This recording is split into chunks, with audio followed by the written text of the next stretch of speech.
Welcome to the deep dive. Here we take some source material, something compelling, and we really try to get under the skin of it. Yeah, pull out the key insights for you so you get the picture without, getting bogged down. Exactly, so you feel well-informed, but not overwhelmed. And today, we're looking at something really foundational. We're diving into the book of Job, specifically the very first chapter. We're using the NIV translation. Chapter 1, it jumps right in, doesn't it? Throws these huge questions at you about, well, faith and suffering. It really does, straight away. So our mission here is to unpack that initial picture of Job, who he is, what happens. It's like the setup for this massive story. Absolutely. It lays the groundwork for some deep, deep questions. Okay, so let's start with Job himself. Who is this guy? Well, the text tells us immediately he was blameless and upright, and crucially, he feared God and shunned evil. Blameless and upright. That's quite a description. It is. It establishes him right off the bat as someone of, profound integrity, Hmm. deeply religious. Right. And it's not just about his character, is it? We get a very clear sense of his status, his Yeah. wealth. Oh, absolutely. Huge wealth. He's got a big family, 7 sons, 3 daughters. Right? But then the livestock numbers are just staggering. 7,000 sheep. 7,000. Wow. Uh-huh. 3,000 camels, 500 yoke of oxen, 500 donkeys. And it mentions a large number of servants. So he's incredibly rich. Top tier. The text calls him the greatest man among all the people of the East. The greatest man. So this isn't just well off. This is like peak success. Exactly. And you have to think, in that context, wealth like that, Huh. it was often seen as a sign of God's blessing, right? Hmm. Definitely. Like proof of his righteousness. Precisely. So his outward success would probably be seen by everyone as reflecting his inner goodness, which, makes what happens later even more complex. That's a really good point. It adds another layer. If he loses it all, people might think. They might think he wasn't so righteous after all. Maybe deserved it somehow. Adds social shame to the suffering. Yeah, okay. Raises the stakes. And his piety, it seems, was very practical, especially regarding his family. Very much so. After his kids had their feasts, and they seemed to feast regularly, Job had this custom. What did he do? He'd purify them, get up early, offer burnt sacrifices for each one. For each child. Yep. Because he thought, and this is revealing, perhaps my children have sinned and cursed God in their hearts. Wow.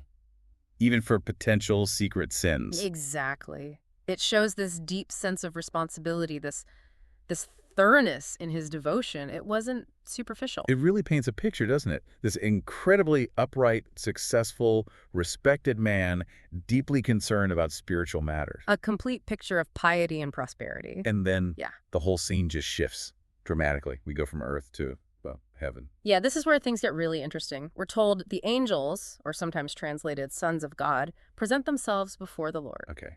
A heavenly court, sort of. Kind of. Yeah. And significantly, Satan also came with them. Satan. Now, is this the Satan we usually think of? Or something else? Well, it's complex. The word Satan here really means something like the accuser or the adversary. His role seems to be more about challenging and questioning. Ah, okay. Less pure evil, more like a celestial prosecutor. That's a good way to put it, maybe. And the Lord actually starts the conversation, asks Satan, where have you been? And Satan says, From roaming throughout the earth, going back and forth on it, like he's been making his rounds, observing. inspecting things. Yeah. And then the Lord brings up Job. It's almost like he's preempting any criticism. He brings him up first. Says, have you considered my servant Job? And then he repeats that initial description. The blameless and upright part. Exactly. There is no one on earth like him. He is blameless and upright, a man who fears God and shuns evil. It's like God is holding Job up as Exhibit A. Okay. And how does Satan, the accuser, respond to that? With total cynicism, he asks this question that just hangs in the air. Does Job fear God for nothing? Oof, that gets deep. It really does. He's basically saying, sure, he's good now, but it's only because you've made his life so easy. So his argument is that Job's faith isn't genuine, it's transactional. Precisely. Satan points to the hedge God has put around Job. A hedge, like protection. Yeah, protection around him, his family, everything he owns. And he points out how God has blessed his work, made his flocks huge. So he's only good because you're good to him. That's the accusation. It's all self-interest, according to Satan. And then he proposes a test. A brutal one. He says, essentially, just reach out and take away everything he has. And he'll curse you to your face. Yep. a direct challenge. He's betting Job's faith is entirely conditional on his prosperity. It's quite something. And the Lord, he agrees. He allows this. He does, and this is Mm. one of the most debated parts in the book, obviously. God says, very well then, everything he has is in your power. But there's a condition, right? A crucial one. But on the man himself, do not lay a finger. So possessions, family even, are fair game, but not Job's physical person at this stage. Okay, wow. That sets up, well, everything that follows. It really does. This tension between God's sovereignty and, well, the role of this adversary figure. So Satan leaves God's presence, and things start happening fast, don't they? Unbelievably fast. It's this cascade of disasters, messenger after messenger. Right, they arrive one after the other while the previous one is still talking. Exactly. It creates this sense of relentless, overwhelming catastrophe. The first guy runs in. What's his news? Sabians attacked, stole the oxen and donkeys, killed the servants working with them, and he says that line. I am the only one who has escaped to tell you. That exact line. Nah. Chilling, and then right on his heels. Second messenger. Yeah. Reports, the fire of God fell from the sky. Fire of God. Like lightning. Probably lightning, yeah. But interpreted as divine judgment, it burned up all the sheep and the servants with them. And he says, I am the only one who has escaped to tell you. Again. That repetition just hammers home the totality of the loss. It's devastating. You can barely imagine absorbing the first blow, let alone the second one immediately after. and it's not over. While he's still speaking, the third messenger arrives. But yeah. Chaldeans this time. Raiding parties. They took all the camels, killed the servants. Same story. All the camels gone too. Right. True. I'm guessing. I'm the only one who has escaped to tell you. The pattern continues. It's just wiping him out piece by piece, but incredibly quickly. It's almost hard to read. It's so brutal. Mm-hmm. And then the last one. That's the worst, isn't it? The absolute worst. Yeah. While Messenger 3 is still there, the fourth one arrives. And this is about his children. Yes. So, Says they were all feasting together at the oldest brother's house, and a mighty wind came from the desert. a wind. A massive one hit the house. It collapsed Oh, no. and killed all of them. All 10 children. Gone. All at once. All at once. And again, the final gut-wrenching line, I am the only one who has escaped to tell you. That's unimaginable. Wealth, security, family, everything just wiped out. In moments, it seems. The speed is key. It emphasizes the shock, the overwhelming nature of the loss. No time to process, just impact after impact. So how does Job react? This man who had everything, this paragon of virtue, what does he do? Well, his first reaction is grief.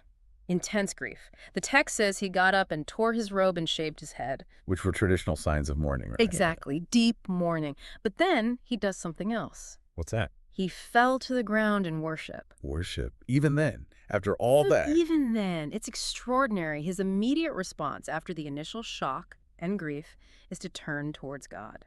And he says something famous here, doesn't he? He does this incredibly powerful statement. Naked I came from my mother's womb, and naked I will depart. Acknowledging his fundamental state. And then, the Lord gave, and the Lord has taken away. May the name of the Lord be praised. Wow. Even after losing everything, including his children, he praises God. He does. It's this profound acceptance, this recognition of God's ultimate sovereignty over everything, the giving and the taking. That's just remarkable faith. It really is a stunning display of submission and trust, even in the face of such horror. And the chapter ends with a kind of summary statement from the narrator, doesn't it? Yes, a very important one. It says, in all this, Job did not sin by charging God with wrongdoing. So despite the scale of the tragedy, despite how unfair it seems from the outside, he doesn't blame God. He doesn't. He holds fast. He directly refutes Satan's prediction that he would curse God. Which is crucial for the whole story that follows, I suppose. Absolutely crucial. It establishes Job's initial integrity under duress and sets up the central question the rest of the book wrestles with. Right. So just to kind of wrap up this first look, we meet Job, righteous, rich, respected. The whole package, seemingly blessed in every way. And this heavenly scene, Satan's challenge.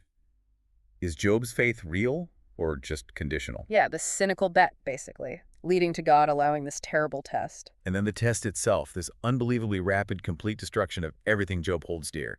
His wealth, his servants, his children. All gone in a flash, followed by Job's response. Grief, yes, but also worship and acceptance, not blaming God. Which leaves us right at the heart of it, doesn't it? That huge question. Why? Why do terrible things happen to good people? That's the question Job's story forces us to confront right from this devastating opening chapter. It's just the beginning, but it sets the stage so powerfully. It really does. A profound setup for exploring suffering, faith, and the nature of justice, divine or otherwise. Absolutely. So, maybe a final thought for you listening. As you think about this first chapter, what does Job's initial reaction, his worship amidst the ruins, suggest? What does it say about faith when it's pushed to the absolute limit? Yeah, what does this story, even just this beginning, reveal about how we understand suffering, blessings, and maybe those unseen dynamics at play? Lots to chew on there. This is just chapter 1, of course. The journey gets much deeper and more complex from here. Hopefully this dive has given you a solid footing for thinking about those big questions.